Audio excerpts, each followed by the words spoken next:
ಹರಿದಾಸರು, ಹರಿದಾಸ ಬಂಧುಗಳು, ಭಗಿನಿಯರು ಎಲ್ರಿಗೂ ಭಕ್ತಿಪೂರ್ವಕವಾದ ನನ್ನ ನಮನಗಳನ್ನ ಸಲ್ಲಿಸ್ತೇನೆ. ಅದೇ ರೀತಿ ಇಲ್ಲಿ ಸೇರಿರ್ತಕ್ಕಂಥ ಎಲ್ಲ ಭಗವದ್ ಭಕ್ತರಿಗೂ ಕೂಡ ಭಕ್ತಿಪೂರ್ವಕ ನಮಸ್ಕಾರಗಳು. ಮತ್ತು ಈ ಕಾರ್ಯಕ್ರಮದ ರೂವಾರಿಗಳಾಗಿರ್ತಕ್ಕಂಥ ನಮ್ಮನ್ನೆಲ್ಲರನ್ನು ಇಲ್ಲಿ ಒಟ್ಟುಗೂಡಿಸತಕ್ಕಂಥ ಕೃಷ್ಣಾಚಾರ್ಯ ಕುರುಗುಂಟ ಅವರಿಗೂ ಕೂಡ ಮೊಟ್ಟ ಮೊದಲನೇದಾಗಿ ಧನ್ಯವಾದಗಳನ್ನ ಹೇಳ್ತೇನೆ.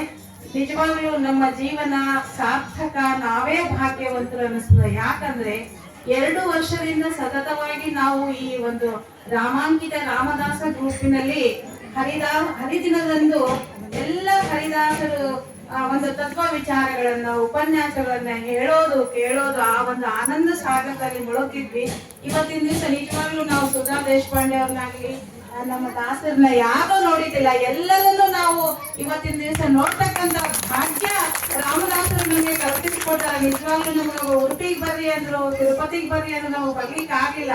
ಹೇಳಿದ್ರು ರಾಚಾರ ಹೆಸರು ಹಾಕಿಲ್ಲ, ನನಗೆ ರಾಮದಾಸರೇ ಅವರೇ ನಮ್ಗೆ ಪ್ರೇರಣೆ ಮಾಡಿ ಇವತ್ತು ಕರ್ಸ್ಕೊಂಡಾರಂತ ನಾವು ಇಲ್ಲಿ ಬಂದೀವಿ. ಯಾಕಂದ್ರೆ ನಾವು ನಮ್ಮ ಸಂಕಲ್ಪ ಏನು ನಡೆಯಂಗಿಲ್ಲ, ಅವರ ನಿಮ್ಮ ಚಿತ್ತಕ್ಕೆ ಬಂದದ್ದೆನ್ನ ಚಿತ್ತಕ್ಕೆ ಬರಲಿ.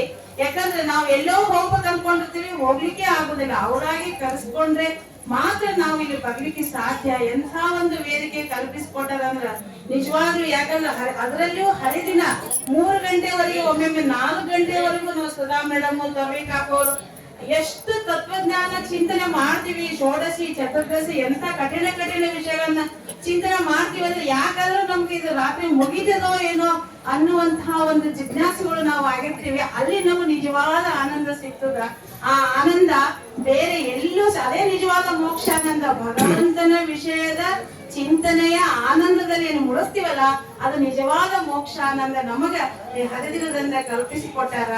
ಆಮೇಲೆ ಹರಿಕಥಾಮೃತ ಸಾರದೊಳಗ ಒಂದು ಮಾತು ಬರ್ತದ, ಕೆಂಡ ಕಾಣದೆ ಮುಟ್ಟಿದರು ಸರಿಯೇ, ಕಂಡು ಮುಟ್ಟಲು ದಯಿಸದಿಪ್ಪದೆ, ಪುಂಡರೀಕದ ಆಯತಾಕ್ಷರ ವಿಮಲ ಪದ ಪದ್ಮ, ಬಂಡುಣಿಗಳೆಂದೆನಪ ಭಗವತರ ಹಿಂಡು ನೋಡಿದ ಮಾತ್ರವೇ ತನ್ನ ದಿಂಡು ಗೆಡಹಿದವನ ನರನ ಪಾವನ ಮಾಡ್ಬರ ಅಕ್ಷಣದಿ ಅಂತ. ಇಂಥ ಬಂಡುಣಿಗಳು ಅಂದ್ರೆ ಭಗವಂತನ ಪಾದಕಮಲ ಅಂತಕ್ಕಂತಹ ಪಾದಕಮಲದಲ್ಲಿ ದುಂಬಿಗಳಾಗಿರ್ತಕ್ಕಂಥವ್ರು ಯಾರು ಅಂದ್ರೆ ನಮ್ಮಂತ ಮುಳಿದಾಸರಾಗಿರ್ತಕ್ಕಂಥ ಹರಿದಾಸರು. ನೀವೆಲ್ಲ ಇಲ್ಲೆಲ್ಲ ಸೇರತಕ್ಕಂಥ ಮಹನೀಯರು. ಯಾಕಂದ್ರೆ ಇವರೇ ಬಂಡುಣಿಗಳು. ಯಾಕಂದ್ರೆ ಯಾರು ಎಷ್ಟು ಸಾಧನೆ ಮಾಡಿರ್ತಾರ ಎಂಬುದು ನಮ್ಗೆ ನಿಜವಾಗ್ಲೂ ಗೊತ್ತಾಗೋದಿಲ್ಲ.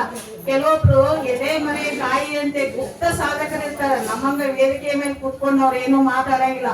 ಅವರು ನಿಜವಾದ ಸಾಧಕರು. ಬೂದಿ ಮುಚ್ಚಿದ ಕೆಂಡದ ಹಾಗೆ ಅವರು ಇರ್ತಾರ. ಆದ್ರೂ ಅವರು ಬಂದಿರ್ತಾರ. ಯಾಕಂದ್ರ ಆರಾಧನೆಗೆ ಯಾಕೆ ಹೋಗ್ಬೇಕು ಅಂತಂದ್ರೆ ವಿಜಯದಾಸರು ಹೇಳ್ತಾರ, ನಿನ್ನ ದರ್ಶನಕ್ಕೆ ಬಂದವನಲ್ಲವೋ ಪುಣ್ಯವಂತರ ದಿವ್ಯ ಚರಣ ನೋಡಲು ಬಂದೆ.